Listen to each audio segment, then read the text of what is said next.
Angge? Nandito ka rin? Oo, kuya. Kasama ko sila Ate Thea at Ethan. At talagang pinagtatanggol mo pa ang lalaking yan? Kuya naman, pinsan ni Ate si Ethan. Paliwanag ko. Biglang nagbago ang reaksyon ng mukha ni kuya. Muli niyang binalingan si Ethan. Bakit ba ayaw mong maniwala? Naiinis na sabi na naman ni ate. Shit. I'm so sorry, babe. I'm sorry. Kagad na nilapitan ni kuya si Ate Thea. Sinusuyo at humihingi ng pasensya. Mag-sorry ka sa pinsan ko. Utos ni ate. It's okay, Thea. Naiintindihan ko ang boyfriend mo. Wika ni Ethan. Sorry. Kaagad naman na nag-sorry si kuya kaya nakahinga ko ng maluwag. Nabigla lang ako. Dagdag pa niya. Pumasok na lang muna kayo sa loob para magamot ang sugat ng pinsan mo. Ani kuya. Pumasok kami sa loob. Ginamot ko ang sugat ni Ethan sa labi. Habang sila ate at kuya naman ay masansinang nag-uusap. Ang lakas palang sumuntok ng kuya mo. Biro ni Ethan. Kaya nakakatakot ang kuya ko. Sagot ko naman. Pasensya ka na ha. Nasuntok ko patuloy ni kuya. Wala sa akin yun. Naiintindihan ko ang kuya mo. Maya-maya din ay dumating si Kuya Alex. Akala ko makakatakas na ako sa kanila ngunit napunta sa akin ang topic. Anong ginagawa mo, Angel? Kasama sa Thea at ang pinsan niya. Ano pangalan mo? Baling ni Kuya kay Ethan. Ethan? Sagot ni Ethan. Bakit hindi sa Owen ang kasama mo? Nasaan na nga ba lalaking yun? Dagdag na tanong ni Kuya Alex. Nakatungo lamang ako. Hindi ko alam kung ano isasagot ko. Maging si Ethan ay gumuhit na naman sa mukha nito ang pagkalito. Nasaan ang asawa mo, Angge? Lumakas ang boses ni Kuya Alex. Asawa? Narinig ko sabi ni Ethan. Oo, may asawa na sa India. Baka hindi mo alam. Sagot ni Kuya sa katanungan ni Ethan. Napatingin ako kay Ethan at ganoon din naman ito sa akin. Sorry Kuya, pero wala na kami ni Owen. Gusto niya nang makipag-divorce sa akin. Paliwanag ko. Napilitan ako sabihin ang totoo. Kaya ba nakikipagkita ka na naman sa ibang lalaki, Angel? Baling ni Kuya kay Ethan. Umiling-iling ako. Hindi Kuya. Kibigan ko si Ethan noon pa. Nagkita lang kami ulit dahil kay Ate Thea. Sumama ka sa akin. Ha? Narinig mo naman siguro sinabi ko. Sumama ka sa akin ngayon din. Pupuntahan natin ang asawa mo. Pero Kuya, wala siya sa bahay niya. Sigurado ako Kuya wala siya doon. Huwag mo akong lukuhin, Angel. Gusto ko makausap ang lalaking yan. Hinawakan kaagad ni Kuya Alex ang kamay ko. Binalingan ko sila Kuya Alan at Ate Thea. Nagpaawa ko sa kanila. Baka sakaling matulungan nila ako ngunit wala ding nagawa ang mga ito dahil si Kuya Alex na mismo ang humihila sa akin palabas ng bahay.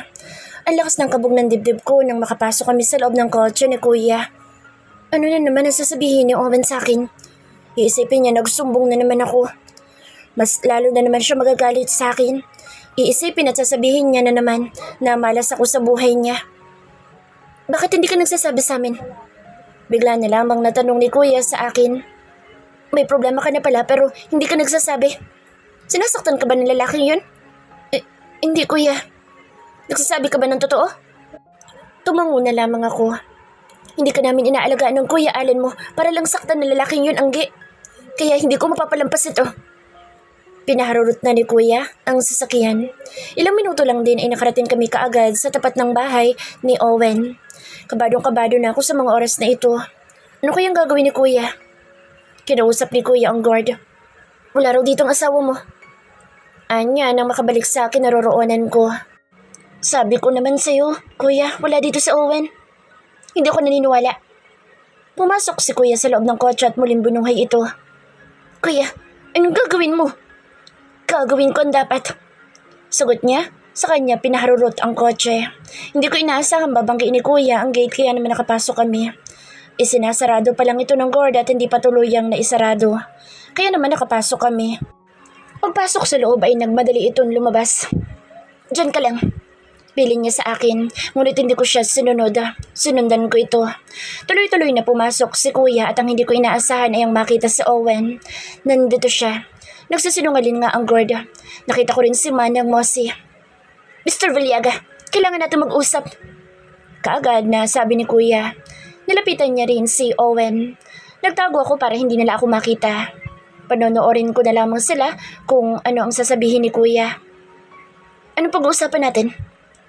Relax lamang na tanong ni Owen. Hindi ba sabi ko, kapag sinaktan mo ang kapatid ko, hindi ko palalampasan ito? Hindi ko sinaktan ang kapatid mo. Nalaki ang aking mga mata nang bigla na lamang tawirin ni Kuya ang pagitan nilang dalawa. Kaagad na kinuwelyuhan ni Kuya si Owen. Hindi ko naman nakita sa mukha ng asawa ko ang takot. Nag-iisa kong kapatid na babae si Angge. Kaya hindi ko mapapalampas ang ginawa mo. Umiigting ang panga ni Kuya. Pansin ko rin ang mahigpit na hawak nito sa kwelyo ni Owen. Napatakip ako ng bibig. Pagkatapos mong makuha ang gusto mo, iiwan mo ang kapatid ko? Ano magagawa ko? Hindi ko mahal ang kapatid mo. Nagumpisang tumulo ang luha ko sa narinig ko. Mali na nakinig pa ako. Sana hindi na lang ako sumunod. Gago ka! Napatakip ako ng bibig ng suntukin ni Kuya sa Owen. Kuya! Sigaw ko sa nagmadaling lumapit kay Owen. Inalalayan ko ito ngunit hinawin niya lang ang kamay ko. Kahit kailan malas ang dala mo sa buhay ko. Sambit niya. Sunod-sunod na pumatak ang aking mga luha. Anong sabi mo? Muli na namang kinuwelyuhan ni Kuya sa Owen. Kuya, tama na! Kaagad kong pinigilan si Kuya. Kahit suntukin mo man ako ng ilang beses, hindi ko nababalikan ang kapatid mo. Hindi ko mahal ang kapatid mo. Pinipilit niya lang ang sarili niya sa akin. Kahit alam niyang hindi ko siya mahal at hindi ko siya kayang mahalin. Mas lalo lamang ako nalugmok sa idinagdag pa na masasakit na salita ni Owen. Ngayon ko lang na-realize ang lahat. Hindi ko pwedeng ipilit pa ang sarili sa kanya. Kuya, sambit ko. Nangihina mga tuhod ko. Nanlalabo na rin ang mga mata ko dahil sa mga namumuong luha. Halika na. Dagdag ko. Hindi ko na nagawa pang balingan sa Owen. Lumuwag ang paghawak ni Kuya sa kwelyo ng suot ni Owen. Halika na, Kuya. Nangihinang sambit ko ulit. Hinawakan naman ni Kuya ang kamay ko. Inalalayan niya ako. Siguraduhin mo lang yung sinabi mo. Dahil sa oras na magbakaawa ka sa kapatid ko, ako na mismo maglalayo sa inyo. Galit na paalala ni Kuya kay Owen sa katuluyang sumunod sa akin. Sinasabi ko na nga ba, sasaktan ka lang na lalaking iyon. Hindi mo pa gaanong kilala ang lalaki iyon. Si Dennis, siya ang nakasama mo ng matagal. Dapat talaga siyang pinakasalan mo. Napuno ako ng sermon ni Kuya na makarating kami sa bahay. Hindi ko na rin naman nagawa pang makapagsalita dahil panay na rin ang pag-iyak ko. Para akong batang nakagawa ng mali at may sinuway sa utos ng mga nakatatandang kapatid ko. Oo, sinuway ko nga sila dahil ayokong magpakasal kay Dennis. Hindi ko sinunod ang gusto nila. Kung tuluyan ako nagpakasal kay Dennis, baka sobra pa dito ang sakit at sama ng loob na mararamdaman ko. Kuya, nandyan na yan. Huwag mo na sasihin si Angel. Mabuti na lang nandito si Kuya Allen. Hindi ko nga akalaing madadatnan pa rin namin dito. Sila Ate Thea, ngunit wala na si Ethan. Umuwi na siguro ito. Ngunit sa Ate Thea, sinadyan niya yata na huwag munang umuwi para hintayin kami. Gusto mo bang maging bastardo ang anak ng kapatid natin? Lumakas ang boses ni Kuya Alex. Hindi pa rin maampat ang pagtulo ng luha ko. Ano magagawa natin kung ayaw ng Owen na yun sa kapatid natin? Sa una pa lang, dapat hindi niya pinakaalaman sa Angge. Kung hindi niya mahal, dapat hindi niya ginalaw ang kapatid natin. Mas lumakas pa ang boses ni Kuya Alex. Ano magagawa natin? Marupok tayo mga lalaki. Sagot naman ni Kuya Allen. Ikaw lang marupok, Allen. Huwag mo akong kontrahin dito. Baka maging ikaw, puputo ka ng galit ko. Hindi pwedeng wala akong gagawin sa lalaking yun, no? Ano gagawin mo, Kuya? Nakuha ni Kuya ang atensyon ko. Kagad ako napatingin sa kanya dahil sa sinabi niya. Mukhang may binabalak siyang gawin kay Owen. Wala akong gagawin, Angge. Huwag kang mag-alala. Hindi ko papatayin ang lalaking mahal na mahal mo, ngunit hindi naman kayang suklian ang pagmamahal mo. Kung pwede, Kuya Alex, sa akin na lang muna si Angel. Sa bahay ko na muna siya pansamantala para hindi siya maiwan dito mag-isa. Lalo na ngayon, magulo pa ang isip ni Angel. Hindi siya pwedeng mapag-isa. Baka kung anong gawin niya. Ani, Ate Thea. Wala naman akong masambalak sa sarili ko. Lalo pa ngayon, at hindi lang buhay ko kundi may isa pang buhay na umaasa sa akin. Ang baby ko. Hindi ko sasayangin ang buhay ko sa isang lalaki lang. Kung nakaya ko makapag-move on kay Dennis noon, hindi malabong makapag-move on rin ako kay Owen. Huwag niyo akong alalahanin. Ayos lang ako. Tumayo ko't inayos ang sarili. Meron lang akong gagawin. Ani ko sa kanila. Saan ka pupunta? Sabay-sabay nilang tanong sa akin. To take revenge. Sagot ko, saka tinalukuran ang mga ito. Naisip kong bumalik sa bahay ni Owen. Mabuti na lang at wala siya pagdating ko. Tanging sa Manang Mosi lang ang nadatnan ko. Mabuti lang din at hindi ako sinundan nila kuya. Diyos ko, mabuti't bumalik ka, iha. Tuwang-tuwa si Manang Mosi nang makita ako. Wala na ho ba dito ang sir niyo? Wala siya dito. Kaalis lang. Mabuti po kung ganoon. Bakit anong gagawin mo? Pupunta lang po ako sa dati kong kwarto, Manang. Paalam ko rito, saka nagtuloy-tuloy nang umakyat sa hagdanan. Tinaha ko ang aking kwarto. Pumasok ako sa loob. Lahat ng mga damit ko sa wardrobe ay kinuha ko. Inilagay ko ang mga ito sa malaking bag. Ang mga panty at bra ko naman ay ibilalot ko sa isang plastic. Dinala ko ang mga panty at bra ko sa kwarto ni Owen at ikinalat ang mga ito sa sahig, sa kama at baging sa banyo. Doon ko isinampay ang mga bra ko. Hindi mo na ako makikita, Owen. Pero ang mga panty at bra ko, mananatili sa paningin mo. Nilisan ko ng kwarto ni Owen sa katuluyan ng lumabas. Nagpaalam na ako kay Manang Mosi. Kailan ulit tayo magkikita, iha? Hindi na ho siguro tayo magkikita, Manang. Ito na po yata ang last. Nakakalungkot kong ganoon. Sige na ho, Manang. Aalis na ho ako. Walang kaalam-alam si Manang sa ginawa ko. Paglabas ko ng bahay ay hindi ko akalaing may iiyak na naman ako. Kanina lang habang inaayos sa mga gamit ko, akala ko hindi na ako iiyak ngunit mali pala ako. Paglabas ko sa bahay ni Owen ay sunod-sunod na tumulo ang luha ko. Nasapok ang aking noo sa mga oras na ito. Hindi ako pwedeng maging mahina na lang.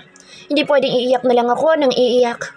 Ako si Angel de Makalipad at hindi ako ipinanganak para umiyak lang na umiyak. Nasaktan ako, ngunit hindi doon matatapos ang masayang araw ko. Hindi doon matatapos ang buhay ko. Babangon ako at kasabay ko sa pagbangon na magiging anak ko. Siya na lang ang meron ako kaya hindi ko pwedeng pabayaan ang sarili ko dahil lang sa nangyari. Isa pa, may mga tao pa na nagmamahal sa akin. Sila kuya at ganoon din sa Ate Thea. Habang naghihintay ako ng sasakyan, pauwi ng bahay ay nagulat na lamang ako na bigla na lamang may bumusina sa aking harapan. Napatili ako nang wala sa oras. Bumaba ang tinted window ng kotseng itim. Tumambad mula doon ang mukha ni Ethan. Ethan? Angel! Sigaw niya.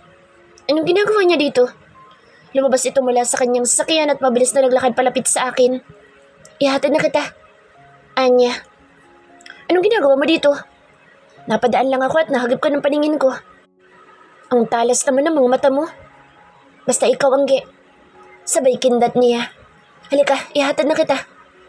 Napalingon ako sa paligid ko. Mukhang matatagalan bago may dumaan ditong taxi kaya hindi ko na sinubukan panatanggihan ang alok ni Ethan. Ano yung mga dala mo? Turo niya sa bag na hawak ko. Mas lumapit pa siya sa akin at kinuha ito. Mga gamit ko. Ang dami mo palang sekreto, Angge. Ngayon ko lang nalaman na asawa ka na pala ni Owen. Pasensya na. Inilihim ko sa'yo yun. Ayos lang. At least ngayon alam ko na. Ngayon mo lang nalaman kung kailan magdi-divorce na rin kaming dalawa. Kung ganoon, pwede na ako manligaw sa'yo. Ha? Manliligaw ako sa'yo. Buntis ako, Ethan. Marami pa namang babae dyan. Yung single, yung walang sabit. Piliin mo yung sa'yo lang ang oras niya. Pero ikaw ang gusto ko, Angge. Hindi mo matuturuan ng pusong noon pa, gusto ka na. Wala akong pakaalam kung buntis ka, Angge. Napawa mga labi ko sa sinabi ni Ethan. Kung ganito lang sana ang mindset ni Owen, sana masaya kami ngayon. Hindi ko napigilan at nalungkot na lamang akong bigla. May nasabi ba akong ikinalungkot mo? Umiling-iling ako. Wala. May naisip lang ako. I will wait, Angge. Until the pain you're feeling right now is completely healed. Manang, ihanda mo mga gamit ko. Bakit po, sir?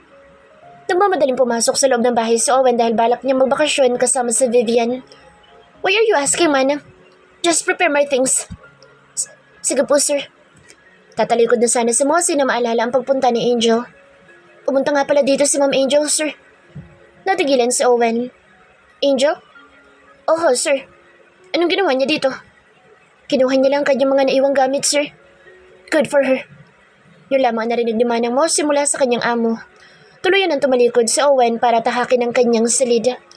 Pagpasok na Owen ay tumambad kaagad sa kanya ang pink lace underwear. Ano to? Buong pagtataka na sambit niya. Umakbang siya at muli na naman siyang nakakita ng panty. Hanggang sa kanyang kama ay nandoon ang mga panty at nagkalat. What the hell? Pinulot niya iyon na tila ba nandidiri sa klase ng kanyang pagkakahawak. Hindi niya nga ba alam kung bakit pa niya ito inamoy. Naadik yata siya sa amoy nito. Namalayan niya na lang ang sariling paulit-ulit niya nang inaamoy ang panty ng dating asawa. Shit! Inihagas niya ito ng biglang matauhan. Ano na naman ba to, Angel? Pinaalis na nga kita, nag-iwan ka pa talaga ng sangkatarbang panty dito sa kwarto ko. Sir, ayos lang mo ba kayo? Ano ho nangyayari? Maging sama ng Mosey natigilan ng masalayan na ito ang nagkalat ng mga underwear sa sahig at maging sa kama. Diyos ko! Bulalas ni Manang. Si Angel ba may gawa ng mga ito? Binalingan niya si Manang Mosey na ngayon ay nakatulala. Bakit pa nga ba ako nagtanong? Obvious naman. Dagdag pa niya. Sir, hindi ko ho alam ito. Ang alam ko lang ho ay nagtungo si Ma'am sa kwarto niya para ayusin mga gamit niya. She know my wife. I won't be surprised anymore. Ang kulit nga talaga ni Ma'am, sir. Yun yung namiss ko sa kanya. Kayo ba, sir? Hindi niyo ba namimiss si Ma'am? Natigilan si Owen sa naging tanong ni Mossy. Gawin mo na lang pinapagawa ko sa'yo, Mana. Iniba niya ang usapan bago tuluyang iniwan si Manang Mossy para pumunta sa banyo. Ngunit pagpasok niya rin ay muling tumambad sa kanyang paningin ang ilang panty na nakasampay sa lababo. What the hell? Napahilamos na lamang siya gamit ang sariling palad. Bakit mo kasama ang lalaking yan, Angge? Napuno na naman ang katanungan pagdating namin ni Ethan sa bahay. Naghihintay sila kuya sa akin. Hinatid niya lang ako, kuya. Paliwanag ko. Saan na naman mapupunta ang paghahatid na yan, Angge? Isipin mo kasal ka pa. Ano na lang ang isipin ng mga kapitbahay natin dyan? Iniisip mo yung kapitbahay? Hindi ba't wala namang nakakaalam na kasal na si Angge? Ani Kuya Allen. Natigilan si Kuya Alex. Oo, pero kahit na, babae ang kapatid natin. Pangit tingnan na may iba't ibang lalaki na humahatid sa kanya. Kuya, si Ethan lang naman naghahatid sa akin dito sa bahay. Wala pa naman ibang naghahatid sa akin dito. Pangangatwiran ko. Nangangatwiran ka na naman, Angge. Ipapadala na kita sa probinsya. Doon ka na muna sa tita natin. Kuya, ayoko. Kaagad na tanggi ko. Hindi na mababago ang desisyon ko. Doon ka muna para mababantayan ka nila doon. Mababantayan ka nila after mong mga anak. Umiling-iling ako. Ayoko doon, kuya. Please, huwag mo ko ipadala doon. Kahit na magmakaawa ka pa sa akin, Angge, hindi mo na mababago ang desisyon ko. Natatandaan ko nung huli kong hinayaan ang desisyon mo. Ang magpakasal kay Owen. Ngunit ano nangyari ngayon? Sinira niya lang ang buhay mo. Kuya, please. Ayoko umalis. Dito na lang ako. Nandito naman kayo. Mababantayan niyo naman ako. Hindi ko na napigilan pa at lumuhod na ako sa harapan ni Kuya Alex. Ngunit alam kong kapag nagsalita na si Kuya ay talagang wala ng bawian. Hayaan na lang natin dito sa Angel. Reklamo naman ni Kuya Allen. No, and that is final. Kaagad na umalis si Kuya Alex sa aking harapan. Iniwan niya ako habang nakaluhod pa. Inalalayan naman ako ni Ethan na tumayo. Hayaan mo na lang ang kuya mo, Angge. Magbabago din ang isipan nun pagkatapos ng ilang linggo. Ani Ethan, sana nga. Ayokong umuwi sa probinsya. Ayokong tumira sa bahay ng tita ko. Magpapaalam na ako, Angge. Bukas ibabalik ako para ako na mismo maghahatid sa'yo kung sakaling matutuloy. Ihatid mo ako? To make sure you're safe. Salamat, Ethan. Niyakap ko si Ethan ng mahigpit. Nagpaalam na rin ito ng tuluyan kaya pumasok na rin ako sa aking kwarto. Pagpasok ko pa lang ay narinig ko ang pag-ring ng phone ko. Nilapitan ko ito para tingnan kung sinong tumatawag sa akin. Kumunot kaagad ang noo ko nang makitang si Owen na ang tumatawag. Bakit siya tumatawag? Natauhan na ba siya? I accepted his call but I didn't speak. Di makalipad. Sambit niya sa kabilang linya. Namiss ko ang boss niya ngunit hindi ito ang tamang oras para maging marupok ulit. Bakit hindi ka nagsasalita? Kinuha mo mga gamit mo ngunit iniwan mo mga underwear mo? Ikinalat mo pa sa kwarto ko. Patuloy niyang sabi sa kabilang linya. Ramdam ko ang inis sa boss niya. Nakita niya na pala. Sabi ko na nga ba, wala akong aasahan sa kanya kundi ang galit niya. What the hell is going on with you? Dagdag pa niya. Sorry, your ex-wife is busy. Just call again when your temper is gone. Thank you. Sana makatulog ka na mahimbing. Sarcastic ka na sagot ko at kaagad na pinatay ang call niya.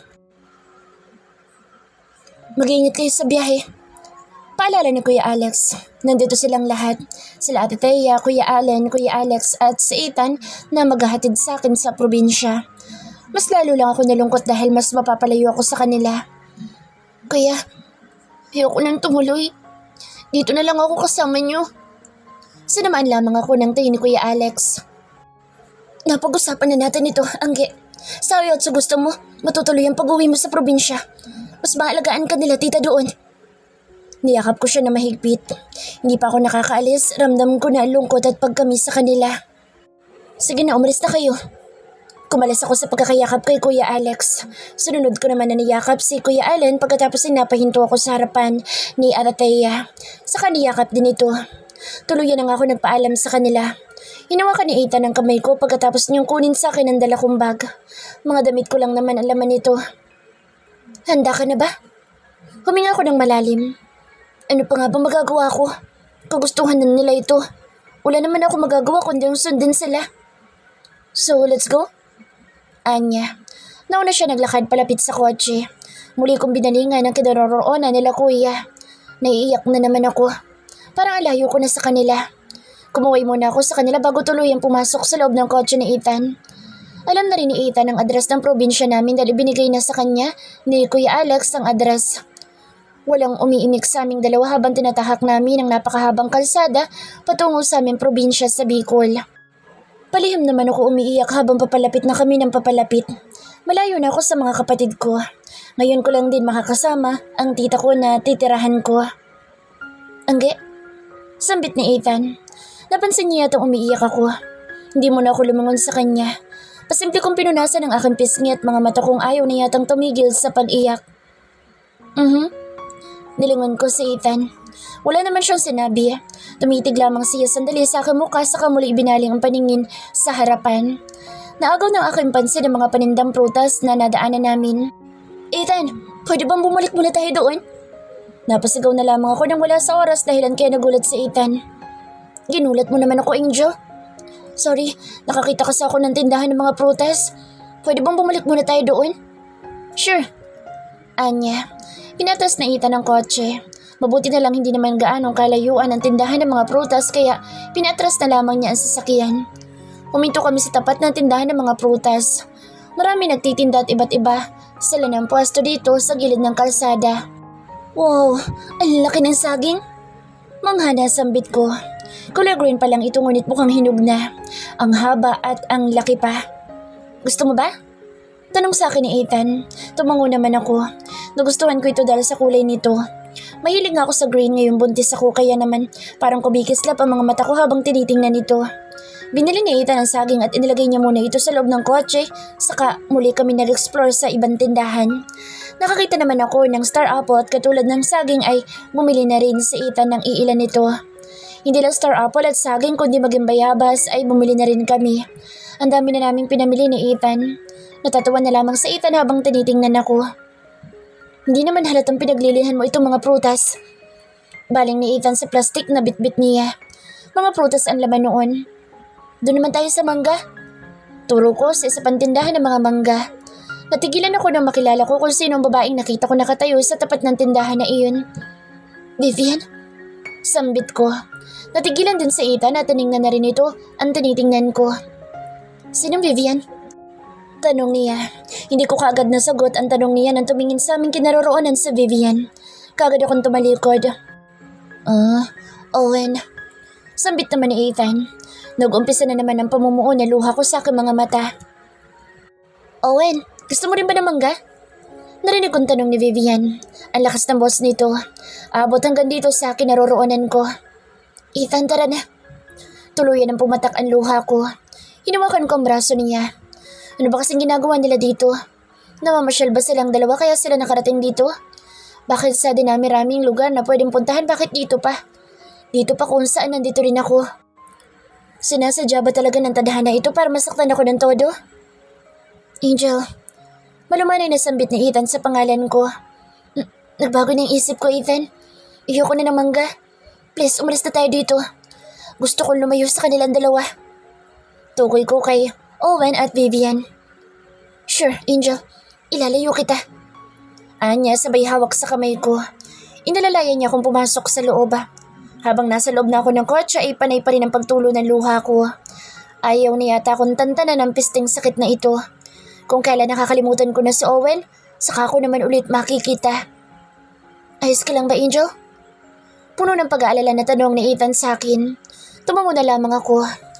Binuhay na ni Ethan ang makina, saka pinaharurot ang kotse. Ang ipinagtataka ko kung bakit bumalik kami sa dinaanan namin.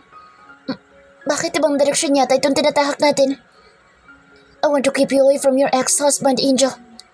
He said. At itong naisip kong paraan para hindi mo na siya makita. Kahit saan ka pa pumunta. Dagdag niya. Anong ibig mo sabihin? Sumama ka sa akin sa ibang bansa, Angel. Ha? Halos hindi ako makapaniwala sa tura ni Ethan. Ibang bansa? Nagbibiro ba siya? Niloloko mo yata ako, Ethan. Ang layo na ibang bansa. Tatawa-tawa kong sabi sa kanya. I'm serious, Angel. Napaawang ang aking labi. My flight was supposed to be today, but I canceled it because I really intend to take you to your province. Aniya. Naku, sana pala hindi mo nala ako inatid. Nakansela pa tuloy ang flight mo. Sasama ka ba sa akin, Angel? Hinawakan niya ang kamay ko. Teka, ngayon na ba kagad? Yes, if you want. Teka, pag-iisipan ko muna. Malayo yun, tsaka hindi ka agad ako makakauwi. It's okay, I'm right there with you. Doon ka na ba titira? Maybe 4 or 5 years. Kung ganun, sasama ko sa'yo. Unti-unting sumilay ang ngiti sa labi ni Ethan. Tuwang-tuwa siya dahil pumayag akong sumama sa kanya. Hindi ko nga ba alam kung bakit pumayag ka agad ako. Siguro dahil gusto ko makalimot. Kesa doon ako sa tita ko titira, mukhang mas bored yun. Mas maraming opportunity para sa akin kung sasama ako kay Ethan. Yun na siguro ang pinakamagandang desisyon ko sa buhay. Dahil simula nang sumama ako kay Ethan sa USA, naging maganda ang buhay ko. Nakalimutan ko ang sakit at ang asawa kong walang ginawa kundi ang itaboy akong palayo. Napakaayos ng trato ni Ethan sa akin simula nang dumating kami hanggang sa umabot ng ilang taon. Hanggang sa maisilang ko ang aking prinsesa. Oo, babae ang anak namin ni Owen. Si Olive, ang napakaganda at napaka-hyper kong anak. After 5 years, naliligaw pa rin sa akin si Ethan. Hindi ko nga ba alam kung bakit hanggang ngayon hindi ko pa rin siya natututunang mahalin. Hanggang kaibigan lang talaga ang tingin ko sa kanya. Ngunit ang anak ko, daddy ang tingin niya kay Ethan. Si Ethan na kasi ang una niyang nasilayan na buong akala niya ay daddy niya. Mommy, look! Daddy gave me a huge teddy bear. Tumatakbo palapit sa akin si Olive. Ipinakita niya sa akin ang halos hindi niya na mayakap na teddy bear dahil sa laki nito. Wow, ang laki naman yan anak. Komento ko. Kahit nandito kami sa ibang bansa ay Tagalog ang itinuro ko kay Olive. Isasama ko na po sa kwarto ko sa Omen, Mommy. Wait, what is his name anak? Nagkamali ba ako nang narinig?